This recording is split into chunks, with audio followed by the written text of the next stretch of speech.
ఒక్కసారి నిన్న చెప్పింది మళ్ళీ రివైజ్ చేద్దామా? న్యూక్లిక్ యాసిడ్ అంటే ఎవరైనా చెప్పగలరా? న్యూక్లిక్ యాసిడ్ సో ఏదాన్ polymer.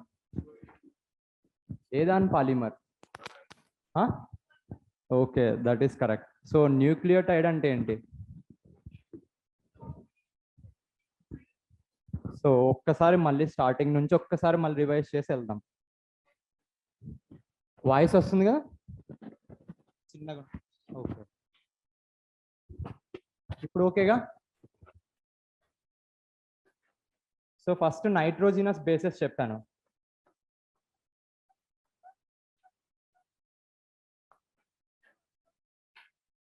Living ఆర్గానిజంలో 5 important nitrogenous bases ఉన్నాయి.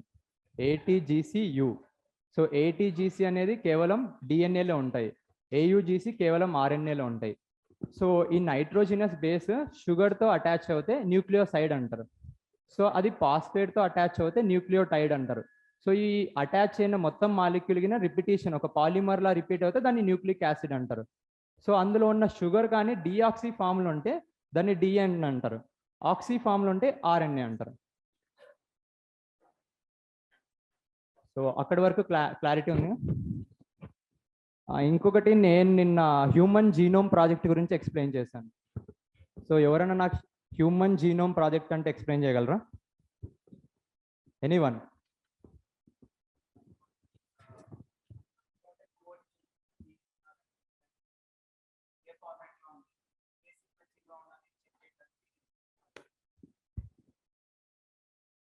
సో హ్యూమన్ జీనోమ్ ప్రాజెక్ట్ అనేది మన సీక్వెన్స్, మన డిఎన్ఏ సీక్వెన్స్ ఎలా ఉంది, సో ఈ బేసెస్ అన్ని కోడ్ ఎలా ఉన్నాయి, ఏటి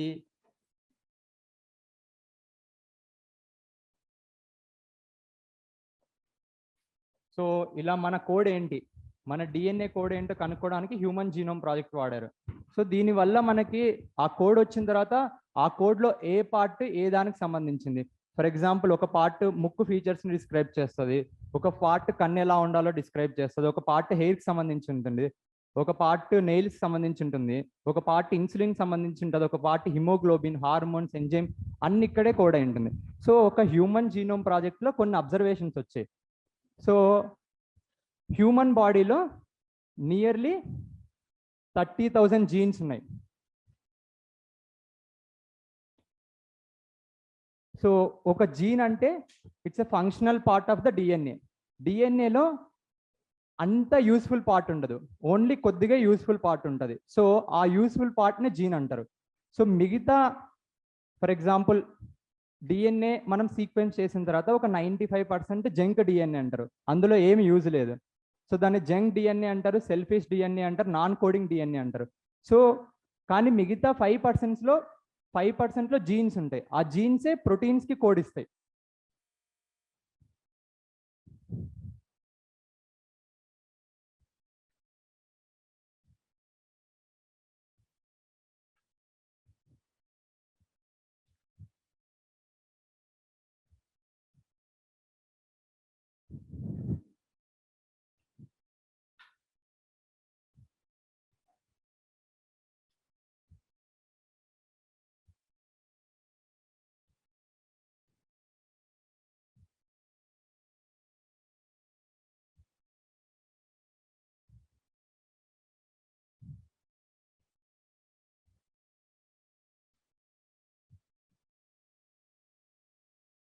సో దీనికి డిఫరెంట్ నామన్ క్లేచర్స్ ఉన్నాయి.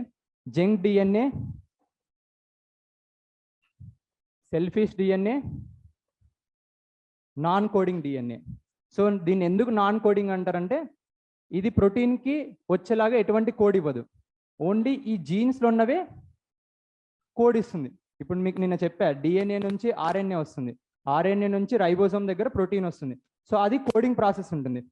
కేవలం ఈ 5% మాత్రమే ఆ కోడ్ ఇస్తుంది, రిమైనింగ్ 5% జంక్, దానికి ఎటువంటి రోల్ లేదు ప్రోటీన్ సింథసిస్లో.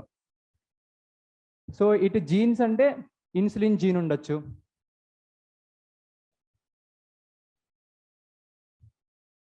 లేకుంటే ఏదో ఒక హార్మోన్ జీన్ ఉండొచ్చు. సో నియర్లీ 30,000 జీన్స్ ఉన్నాయి. రీసెంట్గా 2020లో నోబెల్ ప్రైజ్ కూడా వచ్చింది కదా. సో వాళ్ళు ఒక జీన్ ఏరియాని కనుక్కున్నారు. అదేంటంటే how we respond to heat, లేకుంటే ఇప్పుడు మనం చేతికి కారం తగిలినా కానీ ఎలా రెస్పాండ్ అవుతాం, దాని వెనకాల ఉండే మాలిక్యులర్ మెకానిజం, దాని పార్ట్లో ఉండే జీన్ని కనుక్కున్నారు. సో ఎలా ఉంటుందంటే సెన్సిటివిటీకి రెస్పాండ్ అయ్యే జీన్ పార్ట్.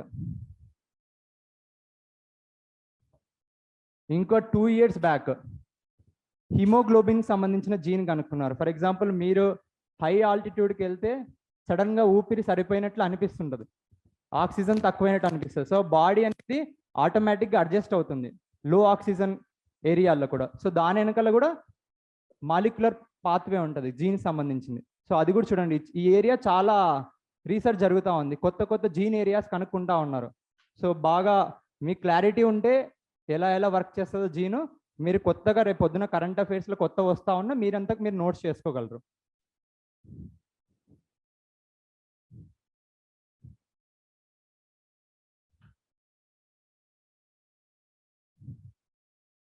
రాసుకున్నాం.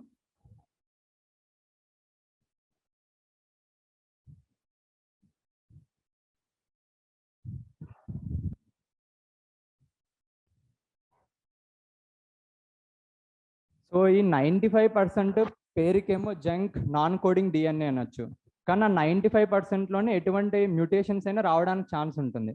సో ఆ మ్యూటేషన్స్ వల్లే ఎవల్యూషన్ కూడా జరుగుతూ ఉంది. సో ఆ 95% ఆర్ రా మెటీరియల్స్ ఫర్ ఎవల్యూషన్ అని కూడా అనొచ్చు. సో మ్యూటేషన్ అంటే తెలుసుగా, ఎక్స్మెన్లో మ్యూటేషన్ జరిగి వాళ్ళకి వేరే వేరే పార్ట్స్ కూడా వస్తాయి.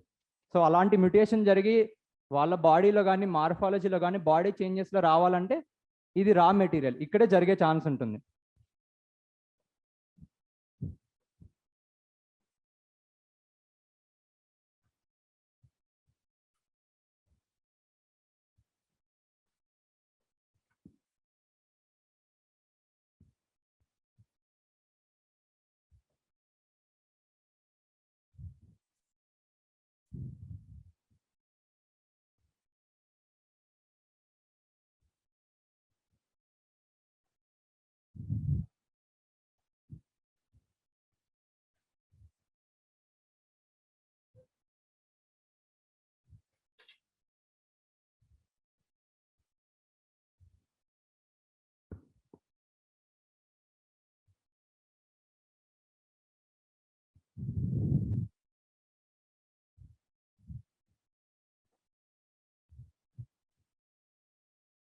ఒక్కసారి ప్రోటీన్ సింథసిస్ కూడా ఒక్కసారి మళ్ళీ రివైజ్ చేస్తాను.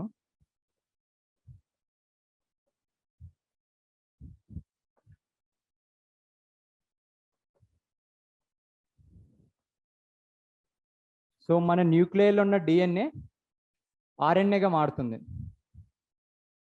సో ఇది వ్యాక్సిన్ టెక్నాలజీలో కూడా ఈ బేసిక్స్ అర్థమైతే మీకు ఎంఆర్ఎన్ఏ వ్యాక్సిన్ కానీ రికాంబినెంట్ వ్యాక్సిన్స్ కానీ బాగా క్లారిటీగా అర్థమవుతాయి.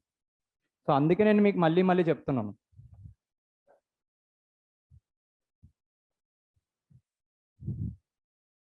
ఈ ప్రాసెస్ని ఏమంటారు?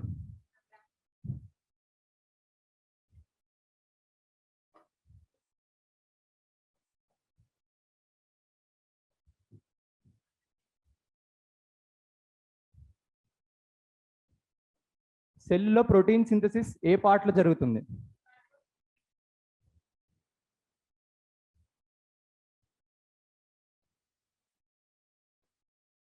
సో ప్రోటీన్ అనేది ఏ దాని పాలిమర్? ఎస్,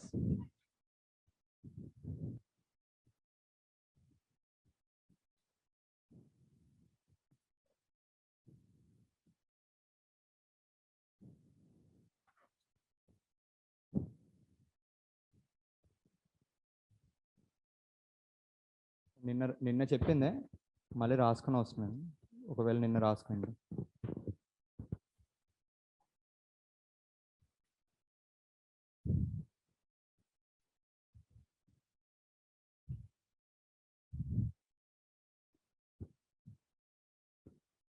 ఒక్కసారి ఇక్కడ చాలా మంది నాన్ మెడికల్ బ్యాక్గ్రౌండే కదా?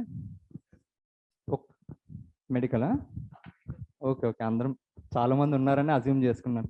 ఒక్కసారి ఇమ్యూనిటీ ఎలా వర్క్ చేస్తుంది, సో దాంట్లో WBC white blood cells role ఎలా ఉంటుంది, అది క్లారిటీగా అర్థమవుతే వ్యాక్సిన్స్ ఎలా వర్క్ చేస్తాయి, డిఫరెంట్ వ్యాక్సిన్ ప్లాట్ఫామ్స్ ఎలా ఉంటాయి, ఒకసారి మళ్ళీ క్లారిటీ వస్తుంది. నెక్స్ట్ నేను అయిన తర్వాత వ్యాక్సిన్స్ చెప్తాను.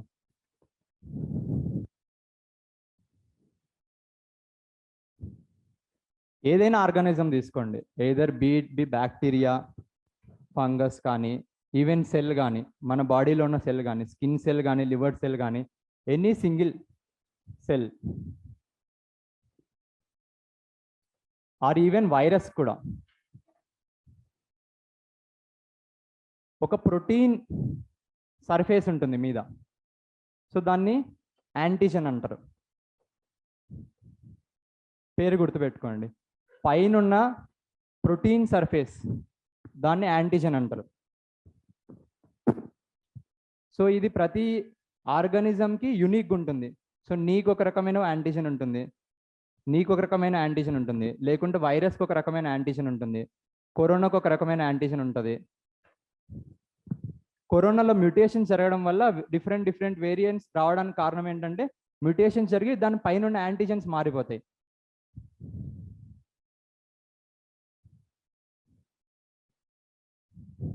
సో హ్యూమన్ బాడీలో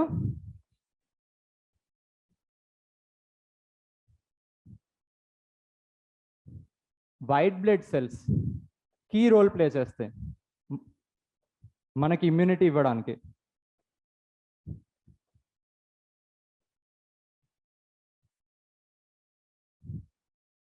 సో వైట్ బ్లడ్ సెల్స్లో కూడా టీ సెల్స్ అని ఉంటాయి, అవి ఇంకా ఇంపార్టెంట్.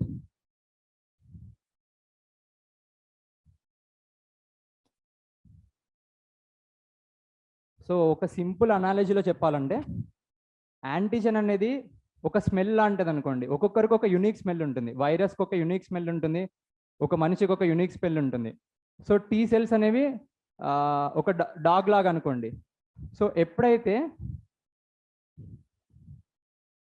హ్యూమన్ బాడీలోకి ఒక ఫారిన్ యాంటీజెన్, అంటే తన బాడీలోని కానీ సెల్ లేకుంటే బ్యాక్టీరియా కానీ వైరస్ కానీ ఎంటర్ అయిందనుకో, ఎనీ ఫారిన్ యాంటీజెన్,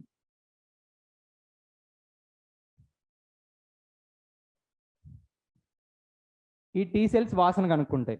సో వాసన కనుక్కొని ఇవి మనవి కాదని చెప్పేసి దానికి చంపడానికి ప్లాన్ చేస్తాయి. సో దానికి చంపడానికి అవి ఏం చేస్తాయంటే యాంటీబాడీస్ అని ప్రొడ్యూస్ చేస్తాయి.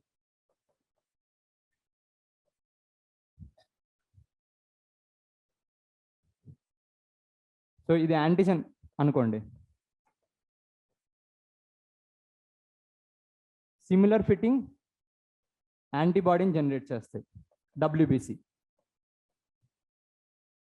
సో ఈ రెండు రియాక్ట్ అయితే న్యూట్రలైజేషన్ జరుగుతుంది.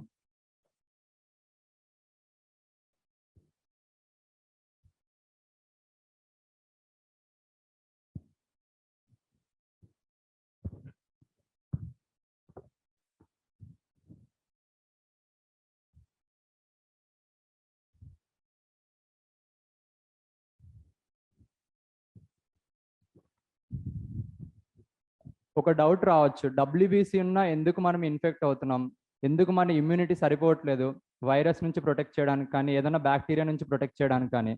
సో ఇదేంటంటే వాటి మధ్యలో వార్లా జరుగుతూ ఉంటుంది. సో వార్లాగా జరిగినప్పుడు ఒక్కొక్కసారి డబ్ల్యూబీసీలు కూడా వార్ లూజ్ అయ్యే ఛాన్స్ ఉంది, వార్కి మొత్తం కంట్రోల్ లూజ్ అయ్యే ఛాన్స్ ఉంది. ఇంకోటి ఏంటంటే వాటి మధ్యలో కాన్ఫ్లిక్ట్ జరుగుతున్నప్పుడు చాలా హార్మ్ఫుల్ ప్రోటీన్స్ జనరేట్ అవుతాయి, దానివల్ల ఇన్ఫ్లమేషన్ వచ్చి కూడా మనకు చనిపోవచ్చు. సో ఈ ప్రాసెస్ మీకు అర్థమైందనుకో, వ్యాక్సిన్ వెనకాల ఉన్న టెక్నాలజీ కూడా ఇంకా క్లారిటీగా అర్థమవుతుంది. సో యాంటీజెన్ అంటే ఎవరు చెప్పండి ఎవరన్నా. Antigen, sorry, so foreign to a body, దాని పైన ఉన్న ప్రోటీన్ కోడ్ని యాంటీజెన్ అంటారు. So protein coat, so it's antigen is a protein. So పైన జస్ట్ యాంటీజెనే కాదు, ప్రోటీన్ కోటే కాదు, like assume it like a shirt. So ఆర్గానిజంకి షర్ట్ లాగా పైన, సో దట్ ఆ షర్ట్ని చూసి టీ సెల్స్ రికగ్నైజ్ చేయగలవు ఏమంటే ఇవి మన బాడీలోవి కాదు, దే ఆర్ సంథింగ్ న్యూ, ఇవి మనల్ని హార్మ్ చేయొచ్చు, దీన్ని న్యూట్రలైజ్ చేయాలని చెప్పేసి యాంటీబాడీస్ ప్రొడ్యూస్ చేస్తాయి. ఓకే.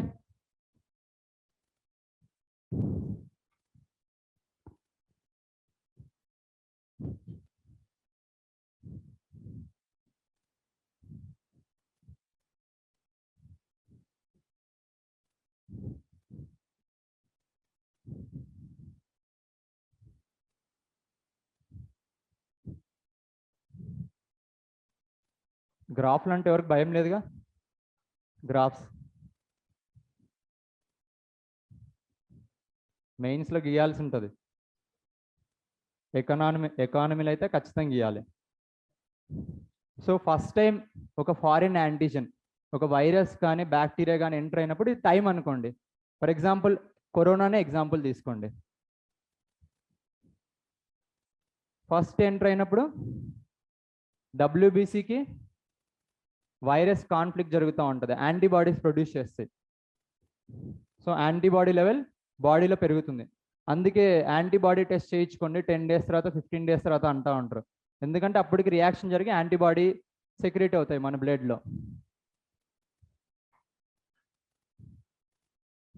కానీ ఇమ్యూనిటీ వీక్ ఉందనుకోండి, యాంటీబాడీస్ జనరేట్ చేయడానికి టైం పడుతుంది, ఇన్ఫ్లమేషన్ జరిగి మనిషి చనిపోయే ప్రమాదం ఉంది. సో ఇలా జరగకుండా ఉండాలంటే మనం ఆల్రెడీ మన డబ్ల్యూబీసీకి రాబోయే వైరస్ వాసన చూపించేసాం అనుకోండి, లైక్ ముందే రుచి చూపించేసాం ఎలాంటి వైరస్ రాబోతుంది, ఎలాంటి బ్యాక్టీరియా రాబోతుంది. నెక్స్ట్ టైం అసలు వైరస్ వచ్చినప్పుడు ఆల్రెడీ రెడీగా ఉంటుంది. సో ఇది వస్తే ఇది డేంజర్, ఆల్రెడీ వెపన్ సిద్ధం చేసుకొని పెట్టుకుంటుంది, ఎలా యాంటీబాడీ త్వరగా ప్రొడ్యూస్ చేయాలో దానికి తెలిసి ఉంటుంది. సో నెక్స్ట్ టైము అసలు వైరస్ వచ్చినప్పుడు, లేకుంటే ఫస్ట్ ఇన్ఫెక్షన్ తర్వాత సెకండ్ ఇన్ఫెక్షన్ వచ్చినప్పుడు, మళ్ళీ సెకండ్ టైం కరోనా వచ్చినప్పుడు కానీ చికెన్ పాక్స్ వచ్చినప్పుడు కానీ అంత సివియర్గా ఉండదు. ఎందుకంటే మన బాడీకి ఆల్రెడీ స్పెసిఫిక్ యాంటీబాడీ ఆ వైరస్ని కానీ ఆ బ్యాక్టీరియాని న్యూట్రలైజ్ ఎలా చేయాలో తెలిసి ఉంటుంది. సో సెకండ్ టైము త్వరగా యాంటీబాడీస్ ప్రొడ్యూస్ చేస్తాయి. సో ఇది యాంటీబాడీ లెవెల్ అనుకోండి, concentration. Second infection, first infection.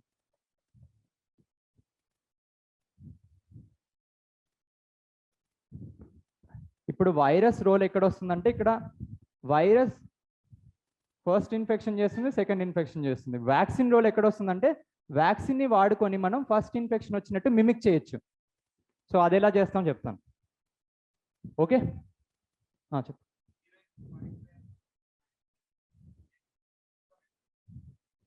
Antigen is introduced. Introduce. No.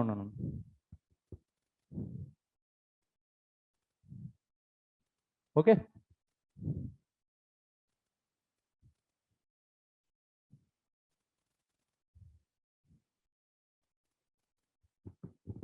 So immunity గురించి డైరెక్ట్ క్వశ్చన్ వచ్చింది అనుకోండి, ఈ బొమ్మ గీసేయండి, ఖచ్చితంగా 1-2 మార్క్స్ ఎక్కువ పడతాయి.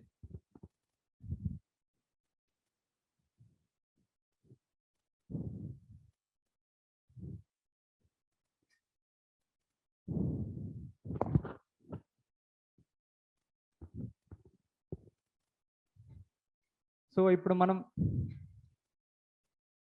ఒరిజినల్ ప్యాథోజన్ కాకుండా ఆర్ ఒరిజినల్ వైరస్ బ్యాక్టీరియా కాకుండా దాన్ని రెప్లికేట్ అయ్యే టెండెన్సీని ల్యాబ్లో కంటైన్ చేసి దాన్ని ఇంట్రడ్యూస్ చేయొచ్చు. సో దాన్ని లైవ్ అటెన్యూయేటెడ్ వ్యాక్సిన్ కూడా అనొచ్చు. సో రెప్లికేట్ అంటే ఫర్ ఎగ్జాంపుల్ నేను సింప్లిఫై చేయాలంటే కాళ్ళు చేతులు తీసేయడం లాంటిది వ్యాక్సిన్కి. సో కాళ్ళు చేతులు తీసేస్తే అది బాడీలోకి వచ్చి మళ్ళీ దాని వైరస్ బేబీస్ని కానీ బ్యాక్టీరియా బేబీస్ని ప్రొడ్యూస్ చేయలేదు, కానీ దాని యాంటీజెన్ ఇంటాక్ట్గా ఉంటుంది. ఆ యాంటీజెన్ని డబ్ల్యూబీసీ ఆల్రెడీ చూసేస్తుంది.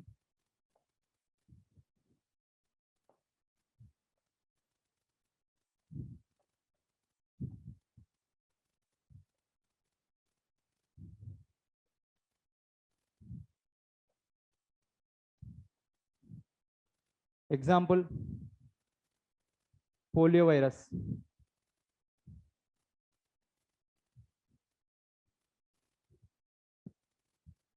సో ఆల్రెడీ ప్యాథోజన్ని డబ్ల్యూబీసీ చూస్తుంది కాబట్టి ఈసారి అసలు పోలియో వైరస్ వచ్చిందనుకో ఇట్ విల్ బి రెడీ, మనకి ఎటువంటి న్యూరల్ డ్యామేజ్ రాకుండా ముందుగానే కాపాడుతుంది.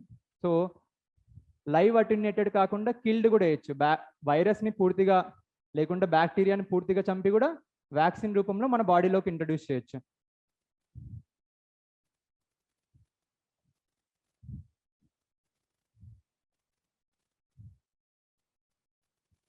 భారత్ బయోటెక్ కూడా కిల్డ్ వ్యాక్సిన్ టైప్లో ఉంటుంది. సో భారత్ బయోటెక్ తెలుసుగా, Covid vaccine, Covaxin.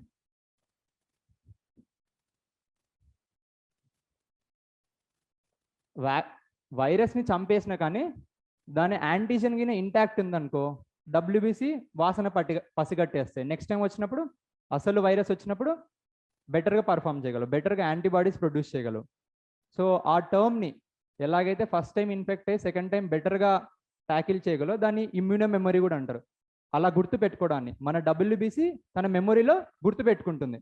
So that next time ఇలాంటి యాంటీజెన్ వస్తే నా దగ్గర రెడీగా ఉన్నాయి యాంటీబాడీస్ దాన్ని డీల్ చేయడానికి.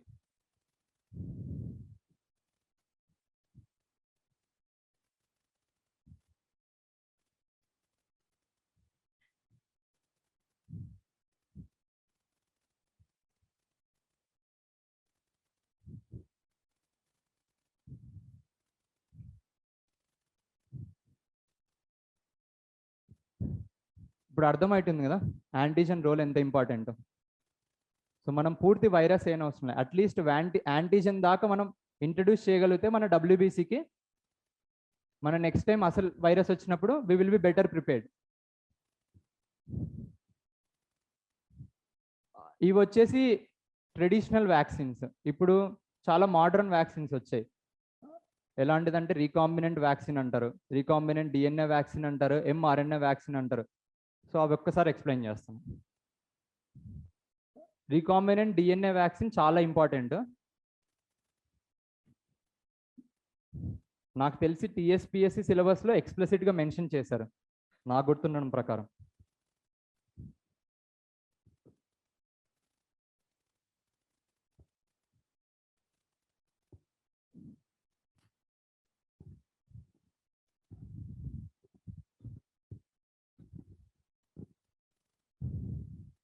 సో ఇందాక మీకు ఎక్స్ప్లెయిన్ చేశాను,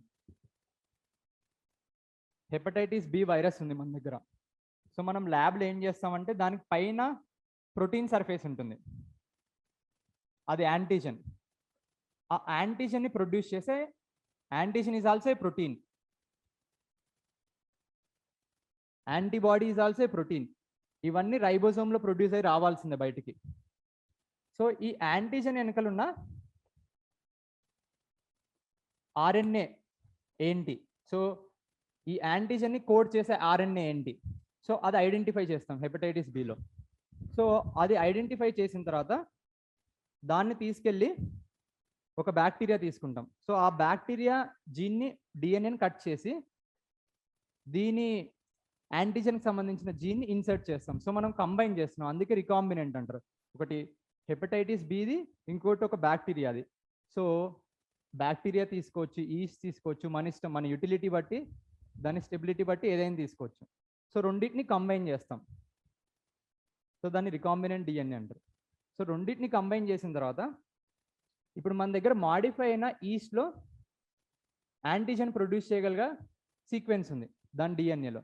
సేమ్ మళ్ళీ ఇందాకే డిఎన్ఏ నుంచి ఆర్ఎన్ఏ వస్తుంది, ఆర్ఎన్ఏ నుంచి ప్రోటీన్ వస్తుంది. ఆర్ఎన్ఏ నుంచి ప్రోటీన్ వచ్చినప్పుడు మనకు రైబోజోమ్ దగ్గర హెపటైటిస్ బి యాంటీజెన్ ప్రొడ్యూస్ అవుతా ఉంది. ఏ రైబోజోమ్ దగ్గర? ఈస్ట్ రైబోజోమ్ దగ్గర. సో మనకు ఆల్రెడీ హెపటైటిస్ బి యాంటీజెన్ని వాసన చూపిస్తే సరిపోతుంది కదా, మనకు పూర్తిగా హెపటైటిస్ బి వైరస్ ఇంట్రడ్యూస్ చేయని అవసరం లేదు.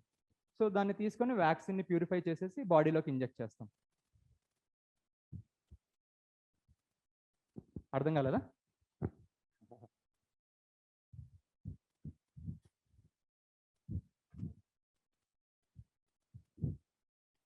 సో యాంటీజెన్ అంటే అర్థమైంది కదా. సో యాంటీజెన్ షర్ట్ లాంటిది, కనిపెట్టే షర్ట్, దానికి యునిక్గా ఉంటుంది.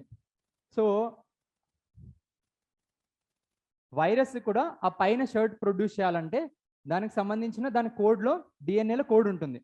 సో ఆ కోడ్ ఏంటో మనం ఐడెంటిఫై చేస్తాం హెపటైటిస్ బి వైరస్లో. ఆ కోడ్ ఏంటో ఐడెంటిఫై చేసి దాన్ని మనం న్యాచురల్గా ఉన్న దాన్ని ఐడెంటిఫై చేసి ఆర్టిఫిషియల్గా ల్యాబ్లో ప్రొడ్యూస్ చేస్తాం. ఎలాగైతే ఇప్పుడు న్యూక్లియోటైడ్స్ని మనం ఎలాగైతే పాలిమర్గా చేసి డిఎన్ఏ అవుతుందో, అలాగే న్యూక్లియోటైడ్స్ని మనం ఆర్టిఫిషియల్గా ల్యాబ్లో అరేంజ్ చేసి సేమ్ దానికి సంబంధించిన హెపటైటిస్ సంబంధించిన యాంటీజెన్ని ప్రొడ్యూస్ అయ్యే జీన్ని ఐడెంటిఫై చేసి పెట్టుకుంటాం. సో ఫస్ట్ మనం ఐడెంటిఫై చేస్తాం. సో ఐడెంటిఫై ఎలా చేస్తారంటే జీనోమ్ సీక్వెన్సింగ్ ద్వారా ఐడెంటిఫై చేస్తారు. సో ఇప్పుడు కరోనా వైరస్ కంటెక్స్లో ఏం అంటారు, శాంపుల్స్ని కొన్ని వాటిని డిఎన్ఏ లేకుంటే వాటి జీనోమ్ సీక్వెన్సింగ్ చేస్తున్నామని. ఎందుకు జీనోమ్ సీక్వెన్సింగ్ చేస్తారంటే దానిలో జీన్లు ఏమన్నా చేంజెస్ వచ్చాయా, ఏమన్నా కొత్త మ్యూటెంట్స్ వచ్చాయా, కొత్త వేరియంట్స్ వచ్చాయా. సో ఆ వేరియంట్స్ వచ్చినప్పుడు యాంటీజెన్ ఫామ్ మారుతూ ఉంది. సో ఆ షర్ట్ మారుతూ ఉంటుంది, దాని మీద వేసుకునే షర్ట్ మారుతూ ఉంది. ఒకవేళ షర్ట్ మారింది అనుకోండి, ఆల్రెడీ పాత షర్ట్కి మన డబ్ల్యూబీసీ అలవాటు పడ్డాయి. కొత్త షర్ట్ వస్తే మేబీ దాని దగ్గర స్పెసిఫిక్ యాంటీబాడీస్ ఉండవేమో దాన్ని న్యూట్రలైజ్ చేయడానికి. సో ఇలా జీనోమ్ సీక్వెన్సింగ్ చేసి we will identify the part, దానికి సంబంధించింది యాంటీజెన్ ప్రొడ్యూస్ చేసే జీన్ని ఐడెంటిఫై చేస్తాం. దాని తర్వాత ఒక బ్యాక్టీరియా సెలెక్ట్ చేస్తాం. బ్యాక్టీరియా కూడా మన సెల్ లాగా బ్యాక్టీరియాలో కూడా డిఫరెంట్ టైప్స్ ఆఫ్ డిఎన్ఏ ఉంటుంది. అంత కాంప్లికేటెడ్గా వెళ్ళని అవసరం లేదు, జస్ట్ ఇది గుర్తుపెట్టుకోండి. బ్యాక్టీరియాలో మన న్యూక్లియల్ ఎలాగైతే డిఎన్ఏ ఉంటుందో బ్యాక్టీరియాలో కూడా అలాగే డిఎన్ఏ ఉంటుంది. మనం ఏం చేస్తామంటే బ్యాక్టీరియల్ డిఎన్ఏని ఐడెంటిఫై చేసి ఒక చోట స్పేస్ క్రియేట్ చేస్తాం. స్పేస్ క్రియేట్ చేసి దీనికి సంబంధించిన జీన్ని తీసుకొచ్చి ఇంట్రడ్యూస్ చేస్తాం. ఏదాన్ని? హెపటైటిస్ బిది. హెపటైటిస్ బిది ఇంట్రడ్యూస్ చేసిన తర్వాత అది kind of becomes recombinant DNA. ఎందుకంటే మనం బ్యాక్టీరియల్ డిఎన్ఏలో తీసుకొచ్చి హెపటైటిక్స్ సంబంధించిన జీన్ని పెడుతున్నాం. నేను ఎలాగైతే జిఎం సీడ్స్ గురించి చెప్పా, బీటీ కాటన్లో సాయిల్ బ్యాక్టీరియం నుంచి ఉన్న బీటీ జీన్ని తీసుకొచ్చి మనం కాటన్ దాంట్లో పెడుతున్నాం, కాటన్ జీన్లో. సేమ్ అలాగే సో హెపటైటిస్ యాంటీజెన్ ప్రొడ్యూస్ చేయగలిగే జీన్ని తీసుకొచ్చి we're introducing into the DNA gene. So డిఎన్ఏకి సంబంధించిన బ్యాక్టీరియాకి సంబంధించిన డిఎన్ఏలో వీఆర్ ఇంట్రడ్యూసింగ్. సో ఇక్కడ చూడండి, కాస్త కలర్ కాస్త డిఫరెంట్గా ఉంది.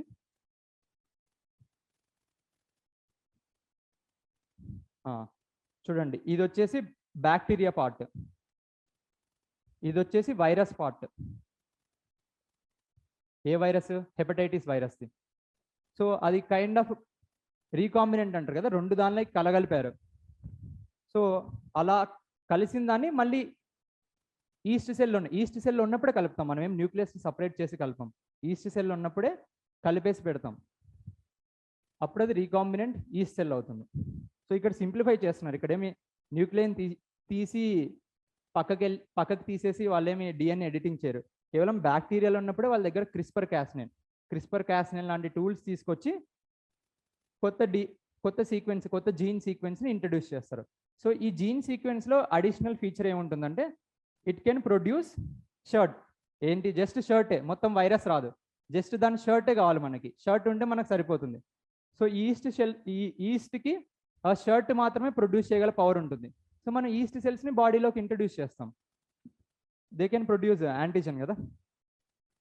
సో ఒక్కసారి ఆ షర్ట్స్ మన డబ్ల్యూబీసీ వాసన చూసాయనుకోండి, నెక్స్ట్ టైం అసలు హెపటైటిస్ బి వైరస్ వచ్చినప్పుడు they can tackle. First infection, second infection లాగా. First infection we're replicating through vaccine. Second అసలు వైరస్ వచ్చినప్పుడు our body will be better prepared with antibodies.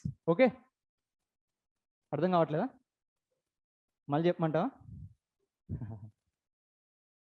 So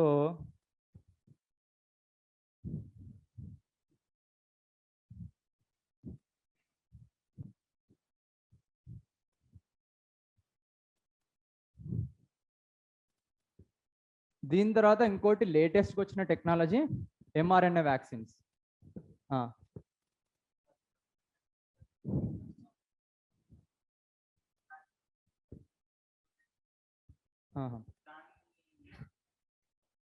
sorry, మళ్ళీ చెప్పు.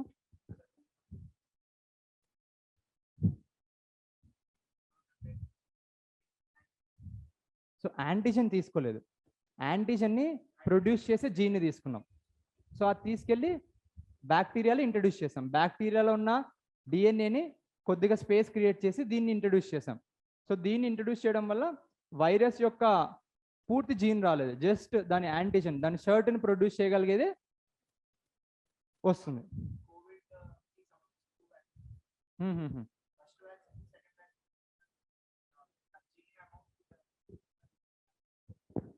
ఏ vaccine company?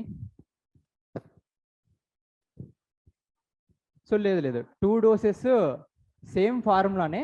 ఏమంటే నీ immunity doses పెంచే కొద్దీ దాని ఎఫెక్టివ్నెస్ పెరుగుతుంది. సో ఫార్ములా సేమ్ ఉంటుంది అన్ని కంపెనీస్కి, దాదాపు అన్ని కంపెనీస్కి. నాకు తెలిసి ఆ రష్యన్ కంపెనీది తప్ప మిగతావన్నీ 2 డోసెస్ సేమ్. సో 2 డోసెస్ ఎందుకు ఇంట్రడ్యూస్ చేస్తారంటే మన ఇమ్యూనిటీ మళ్ళీ మళ్ళీ దాన్నే చూస్తే ఈసారి ఇంకా బెటర్గా ప్రొడ్యూస్ చేయగలదని. So kind of first infection, second infection, third infection లాగా. సేమ్ ఫార్ములా ఏం మార్చరు.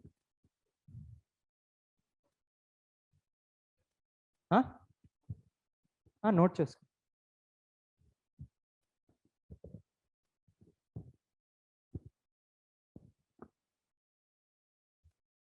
మాస్ తీసుకున్నా, వినపడట్లేదు.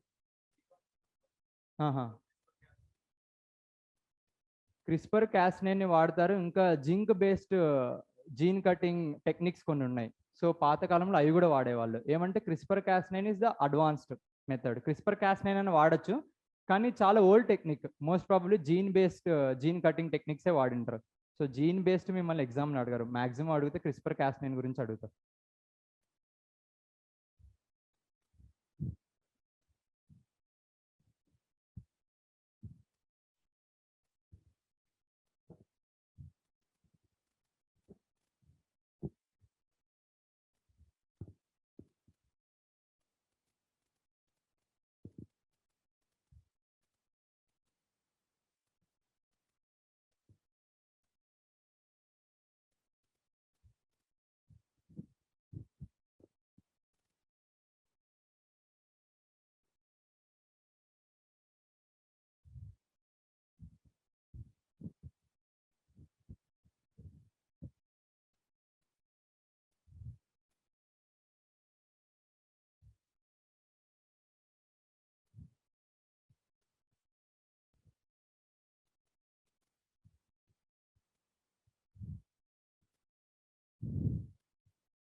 సారీ,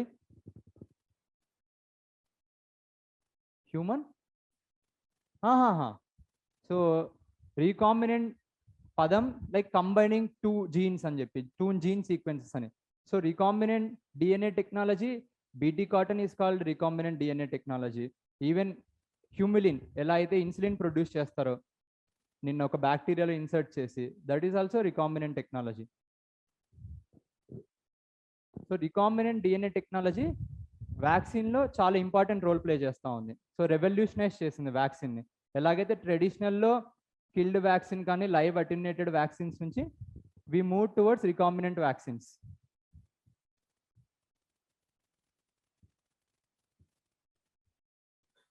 ఓకే, ఎగ్జామ్లో అవసరం లేదు. అవసరం లేదు, అంత ఎగ్జామ్కి అవసరం లేదు.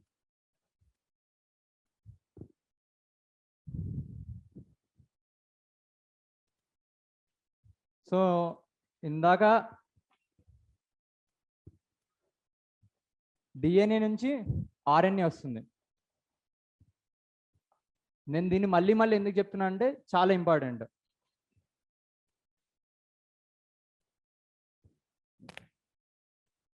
సో ఈ ఆర్ఎన్ఏని మెసెంజర్ ఆర్ఎన్ఏ కూడా అంటారు, ఎంఆర్ఎన్ఏ.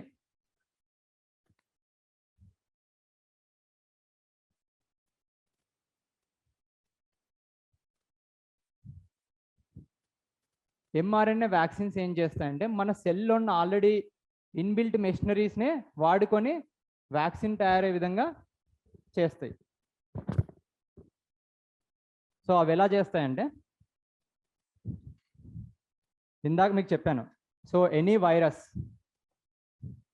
వాటికి ఉన్న యాంటీజెన్ ఒక ప్రోటీన్, ఆ యాంటీజెన్ని తయారు చేయాలంటే వాటి జెనెటిక్ కంటెంట్లో కూడా స్పెసిఫిక్ యాంటీజెన్కి సంబంధించిన ఏరియా ఉంటుంది.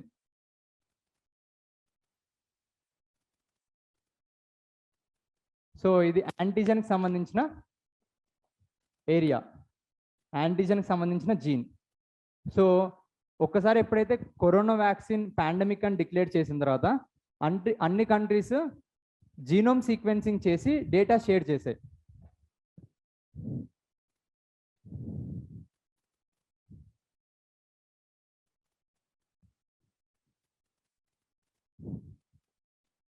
సో ఈ జీనోమ్ సీక్వెన్సింగ్ చేసిన తర్వాత they started identifying which part of the genome will code for the antigen అని. సో ఇప్పుడు మీరు కరోనా వైరస్ చూసారనుకోండి, సో దానికి క్రోన్స్ ఉంటుంది.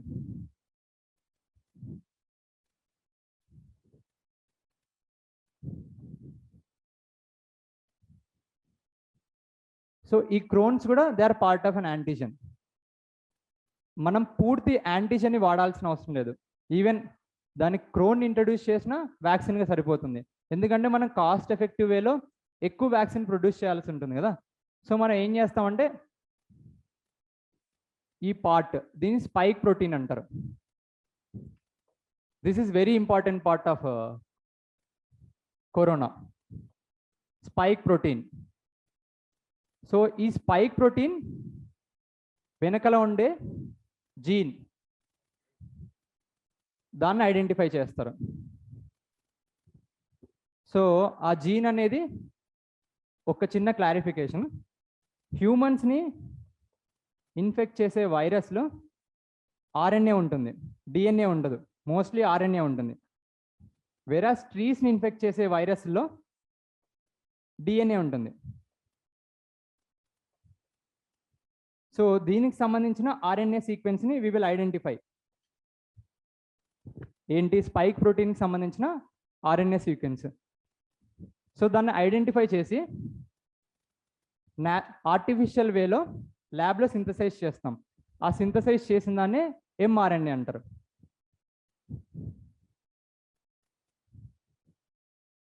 రాసుకోండి, మళ్ళీ చెప్తాను.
ఓకే,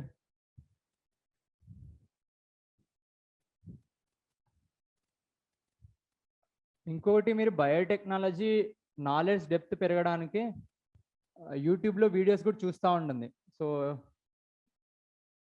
కాస్త ఎస్పెషల్లీ గ్రాఫికల్గా రిప్రజెంట్ చేస్తే ఇంకా బెటర్గా మీకు లోపలికి ఎక్కడానికి అవకాశం ఉంటుంది. సో టెడ్ టాక్స్ కానీ లేకుంటే గ్రాఫికల్ రిప్రజెంటేషన్స్ కానీ చాలా న్యూస్ ఛానల్స్ వదులుతారు. సో మీకు మళ్ళీ అదే రిపీట్ అయ్యి బేసిక్స్ కూడా క్లారిఫై అవుతాయి. So we identified the part of RNA corona వైరస్లో which corresponds to the spike protein.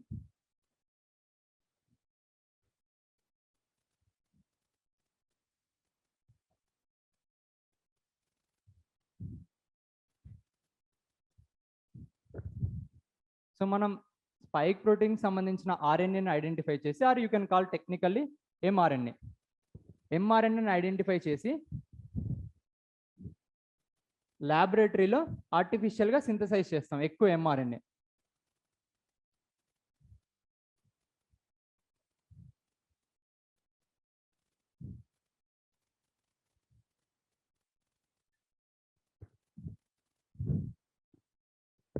So నిన్న మీకు చెప్పాను,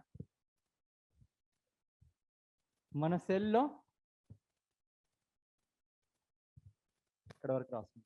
సో మన సెల్లో రైబోసోమ్స్ దగ్గర RNA will convert to protein.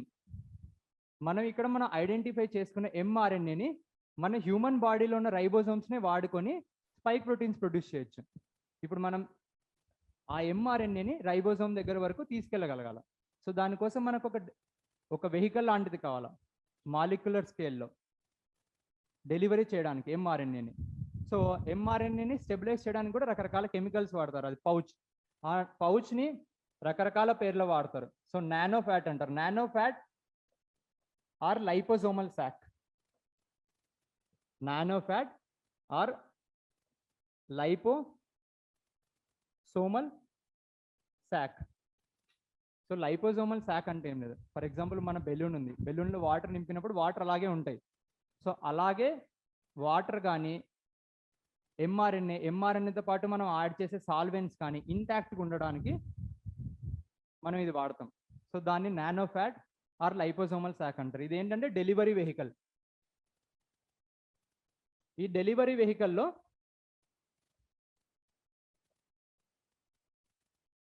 మనం ఐడెంటిఫై చేసి సింథసైజ్ చేసిన ఎంఆర్ఎన్ఏని ఇంట్రడ్యూస్ చేస్తాం. చూడండి ఇక్కడ ఇంట్రడ్యూస్ చేశారు చూసారా. సో స్పైక్ ప్రోటీన్కి సంబంధించిన జీన్ ఐడెంటిఫై చేసి దాన్ని ల్యాబొరేటరీలో బల్క్ స్కేల్లో సింథసిస్ చేసి నానో ఫ్యాట్లు ఇంట్రడ్యూస్ చేశారు. సో ఈ nano fat will act as a delivery mechanism. ఇది ఎలా డెలివరీ చేస్తుందంటే మన సెల్ దాకా తీసుకెళ్తుంది. సో మన సెల్ దాకా తీసుకెళ్ళి సెల్లోకి ఇంట్రడ్యూస్ చేస్తుంది ఎంఆర్ఎన్ఏని. సో ఇందాక మీకు చెప్పాను సెల్ ఎలా ఉంటుంది, DNA, RNA, protein. So antigen is also a protein, spike protein is also a protein. Spike protein antigen యొక్క పార్టే కదా, ఏమంటే మొత్తం పార్ట్ కాదు, మేబీ పార్ట్ ఆఫ్ షర్ట్, అంత తీసుకోవట్లేదు, మేబీ పార్ట్ ఆఫ్ షర్ట్. ఎందుకంటే మనకు ఆ చిన్న పార్ట్ తీసుకున్నా సరిపోతుంది ఎనఫ్ యాంటీబాడీస్ ప్రొడ్యూస్ చేయడానికి, ఎందుకంటే అది క్రిటికల్ పార్ట్. మనం చాలా తక్కువ టైంలో ఎక్కువ వ్యాక్సిన్ ప్రొడ్యూస్ చేయాల్సి ఉంటుంది. సో మనం ఎంత తక్కువ రిసోర్సెస్ వాడితే అంత మేలు. మనం ఇలా ఆర్టిఫిషియల్గా ఇంట్రడ్యూస్ చేసిన ఎంఆర్ఎన్ఏ ప్రాసెస్ ఇక్కడ నుంచి స్టార్ట్ అవుతా ఉంది. సో మనం ఆర్టిఫిషియల్గా బయట నుంచి ఇంట్రడ్యూస్ చేసిన ఎంఆర్ఎన్ఏ రైబోసోమ్ దగ్గరకు వచ్చి మన బాడీలో ఉన్న సెల్లునే వాడుకొని, సెల్యులర్ మెషినరీని వాడుకొని it will start producing spike proteins.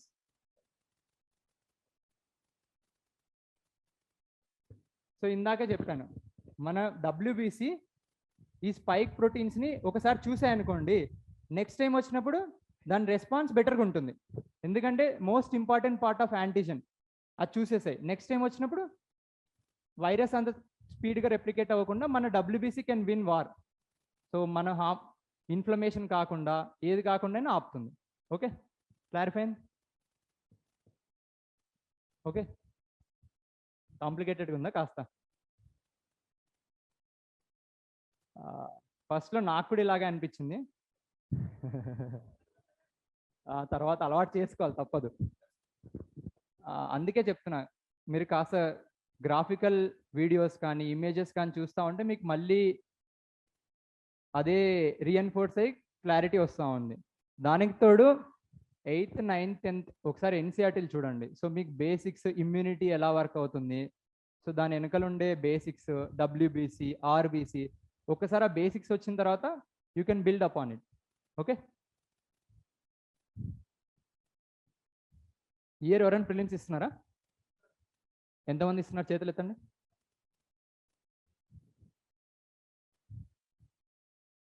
So ఈ ఇయర్ అడగచ్చు, రీకాంబినెంట్ డిఎన్ఏ టెక్నాలజీ అడగచ్చు, ఎంఆర్ఎన్ఏ అడగచ్చు. 3 పేరెంట్ బేబీ అయితే లాస్ట్ క్లాస్లో చెప్పింది ప్రతి ఇయర్ కాన్సిక్యూటివ్గా అడుగుతూనే ఉన్నారు.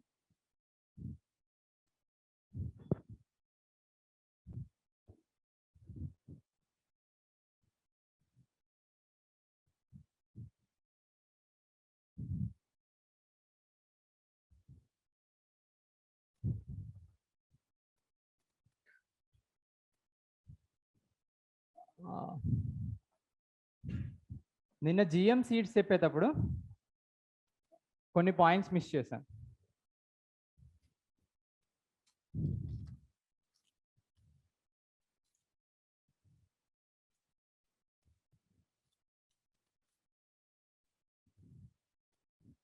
So genetically modified rice varieties కూడా ఉన్నాయి.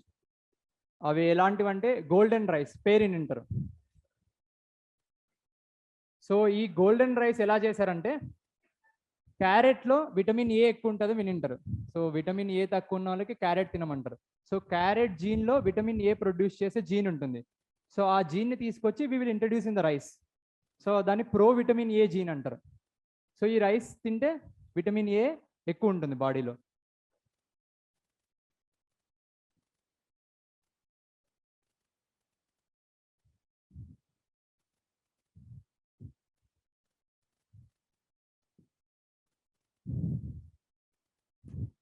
సో బ్లాక్ రైస్ అంటే మల్టిపుల్ విటమిన్స్, కేవలం ప్రో విటమిన్ ఏనే కాదు.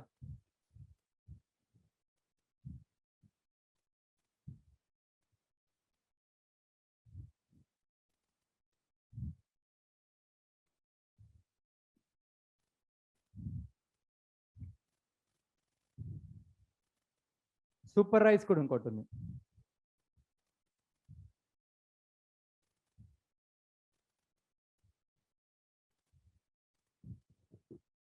కొందరు బాడీలో ఇమ్యూనిటీ కానీ మెటబాలిజం సరిగ్గా లేకపోతే మినరల్స్, ఐరన్ కానీ జింక్ కానీ అబ్జర్వ్ చేసుకోలేరు. సో సూపర్ రైస్లో మనం జీన్ ఎడిటింగ్ చేసి దాన్ని అబ్జర్వ్ చేసుకునే కెపాసిటీని పెంచుకునే విధంగా చేస్తాం.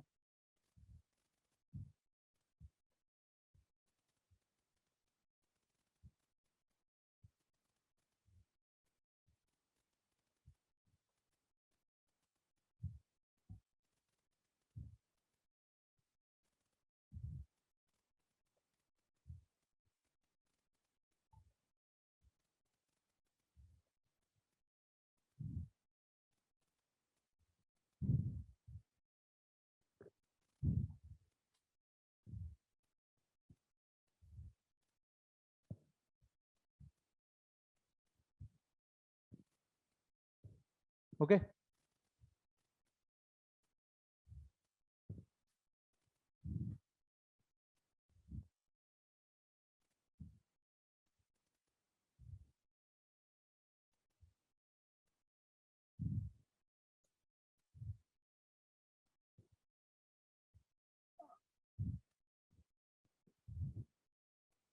ఇంకాస్త ఇంట్రెస్టింగ్ వ్యాక్సిన్స్ కూడా డెవలప్ అవుతున్నాయి. ఫర్ ఎగ్జాంపుల్ ఫుడ్ వ్యాక్సిన్ అంటారు. చాలా మంది వ్యాక్సిన్ తీసుకోవాలంటే భయపడతారు. సో సూది వల్ల భయపడవచ్చు, లేకుంటే దాని రెస్పాన్స్ ఫీవర్ వస్తుందని భయపడవచ్చు. సో దానికోసం ఫుడ్ వ్యాక్సిన్స్ అనే దాన్ని ఫీల్డ్లో చాలా రీసెర్చ్ జరుగుతుంది. ఫుడ్ వ్యాక్సిన్ ఎలా వర్క్ చేస్తుందంటే, సో బనానా చాలా మంది ఇష్టంగా తింటారు.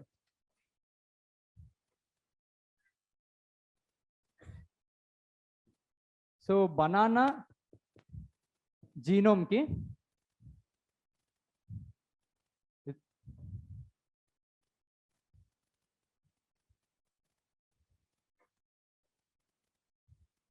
వైరస్, బ్యాక్టీరియా యొక్క యాంటీజెన్ జీన్ ఎడిటింగ్ ద్వారా యాడ్ చేస్తాం. సో టేస్ట్ తినడానికి మనకి ఏం వెళ్తుందో మామూలు బనానా లాగే ఉంటుంది, కానీ బాడీలో వైరస్ యొక్క యాంటీజెన్ ప్రొడ్యూస్ అవుతా ఉంది.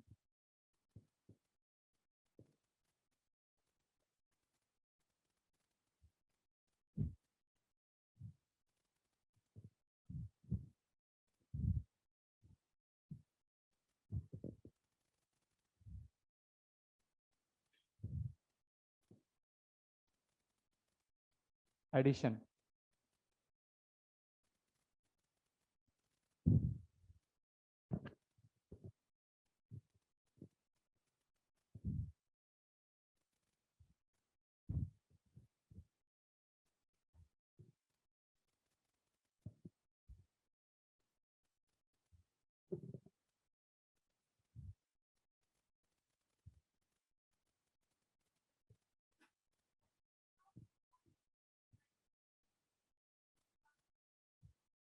ఎలా మిస్యూజ్ చేయొచ్చు?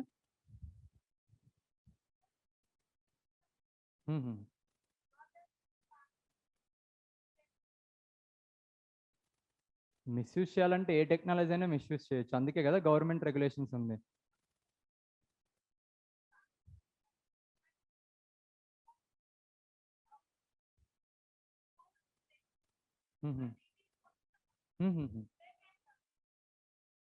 ఇప్పుడు ఓవర్ ద కౌంటర్లు కూడా చాలా మెడిసిన్స్ కొనుక్కోవచ్చు, కానీ కొన్ని రెగ్యులేటెడ్ ఉంటాయి. మేబీ ఈ బనానాస్ కూడా రెగ్యులేటెడ్గా అమ్ముతారేమో, మేబీ ఫార్మా కంపెనీస్ వాళ్ళే అమ్ముతారేమో బనానాస్.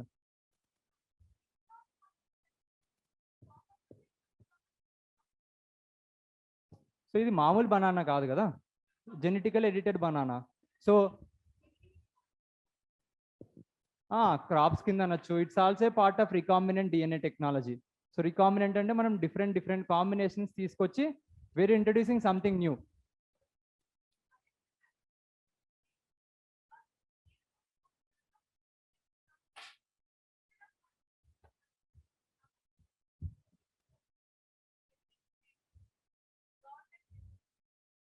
సో మన దగ్గర అయితే రెగ్యులేషన్స్, బయోటెక్ ఇండస్ట్రీ చాలా చిన్నది.